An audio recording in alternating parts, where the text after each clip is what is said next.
एक बतौर नागरिक के पूरे देश में आवाज़ उठ रही है ईवीएम पे मशीन के ऊपर। एक बतौर नागरिक के औरंगाबाद के आप कैसा महसूस करते हैं, इसका आपका संदेश क्या है?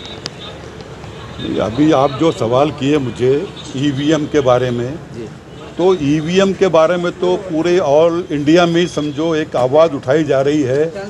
उस पर शक जाहिर किया जा रहा है कि ईवीएम मशीन पे जो काउंटिंग होती है उसमें बहुत सारा गैर प्रकार हो सकता है। उसके बारे में बहुत सारी रिट पिटिशंस जो सुप्रीम कोर्ट में भी दाखिल की गई है। पीछे एक सुप्रीम कोर्ट के जो बार काउंसिल का एक इलेक्शन हुआ था, उस वक्त ईवीएम से उसकी अपना वोटिंग का उसमें सामने आया थी बात।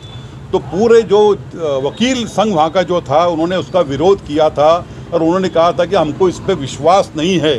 सुप्रीम कोर्ट के वकीलों को ईवीएम मशीन पर विश्वास नहीं है। उनका कहना था कि भाई ये हमारा बैलेट पेपर पर इलेक्शन लिया जाए। तो सुप्रीम कोर्ट के जो बार काउंसिल का इलेक्शन भी वो बैलेट पेपर पर लिया गया था। जी आज मुझे मालूम हुआ कि यहाँ पर अपने एक साहिब खान पठान ने एक एप्लीकेशन दिया है जिलाधिकारी साहब को कि भाई ये जो हम औरंगाबाद से वो खड़े रहने का उनका इरादा है। उनका ये कहना है कि भाई मैं यहाँ पर खड़ा रहने वाला हूँ इलेक्शन के लिए, तो यहाँ की जो इलेक्शन जो कंडक्ट किया जाए वो बैलेट पेपर पर ही कंडक्ट किया जाए, क्योंकि हमको इस पर विश्वास नहीं है और भारत की असंख्य जनता को भी उस पर विश्वास नहीं रहा है। तो उनका ये भी कहना पड़ा कि भाई अगर ये इतने शॉर्ट पीरियड के अंदर अगर ये बैलेट पेपर पर इलेक्शन लेना मुमकिन नहीं है, तो उन्होंने ये भी मांग की है कि जो इलेक्शन जो अपना वीवीएम पर जो इलेक्शन लिया जाएगा उसके साथ में वीवीपैट भी अब मशीन रहती है, उसके ऊपर एक पर्ची निकलती है कि किसको आपने वोट दिया है। तो इनका ये कहना है मेरी जानकारी के मुताबिक कि वो वीवीपैट की भी काउंटिंग की जाए, वीवीपैट की जो मतपत्रिका है उसकी भी काउंटिंग की जाए ईवीएम मशीन के साथ साथ, तब तक के जो काउंटिंग का रिजल्ट डिक्लेयर ना किया जाए।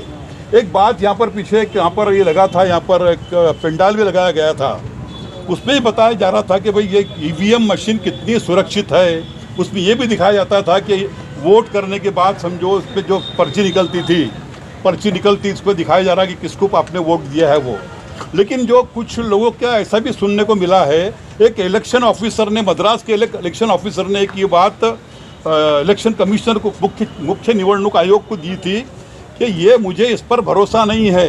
2019 के इलेक्शन में एक पोलिंग ऑफिसर ने दिया है कंप्लेंट एक कि मुझे इस पर भरोसा नहीं वीवीपैट के ऊपर और ईवीएम के ऊपर, क्योंकि उसके अंदर जो जब बटन दबाया जाता है तो उसका जो कमांड पहले जाती है प्रिंटिंग मशीन को, जी प्रिंटर को जाती है पहले, उसमें पर्ची निकलती है बाहर, बाद में कमांड जाती है वो ईवीएम मशीन की तरफ।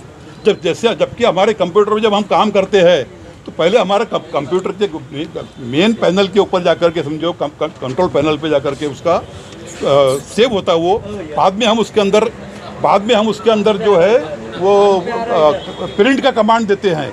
लेकिन उसका कहना ये पड़ा था कि ये जो बटन दबाने के बाद पहली कमांड जाती है प्रिंटर को और बाद में जब कमांड जाती है वो कंट्रोल पैनल को। तो इस वजह से क्या है कि कंट्रोल पैनल के अंदर छेड़छाड़ की संभावना से इनकार नहीं किया जा सकता है।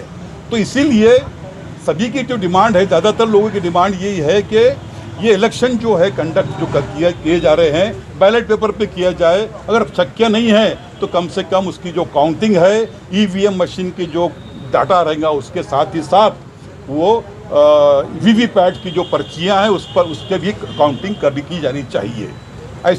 ऐसा एक एज ए नागरिक मेरा ये कहना है। मेरा तो ये भी कहना है कि भारत में जो 543 लोकसभा की सीट है, वहाँ पर जिन उम्मीदवारों को इस पर शक है कि ये ईवीएम मशीन पे घोटाला हो सकता है, उन्होंने भी आज ही या इलेक्शन का अपना फॉर्म भरने से पहले कलेक्टर को या जो निवडणूक निर्णय अधिकारी है उनके पास में एक लेटर देना चाहिए कि भाई ऐसा ऐसा ये है, आप इसका वीवीपैट की भी काउंटिंग करो, उसके सिवा आपने उसका रिजल्ट डिक्लेयर नहीं करना चाहिए। हो सकता है ये बात कि वो जब काउंटिंग होने के बाद वो उसका वो मानेंगे नहीं, तो आप उस वक्त भी आप एक ऑब्जेक्शन दाखिल कर सकते हैं वहाँ पर जो काउंटिंग का रिजल्ट डिक्लेयर करने से पहले।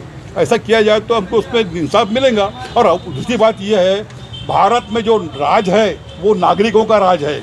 नागरिक नहीं चाहते कि भाई इलेक्शन ईवीएम पर हो, नागरिक चाहते हैं कि बैलेट पेपर पर लो। तो गवर्नमेंट को क्या प्रॉब्लम है बैलेट पेपर पर लेने का? सीधी सीधी बात है। सर आपका शुभ नाम और वो बोल दीजिए आप। मैं रियाजुद्दीन देशमुख।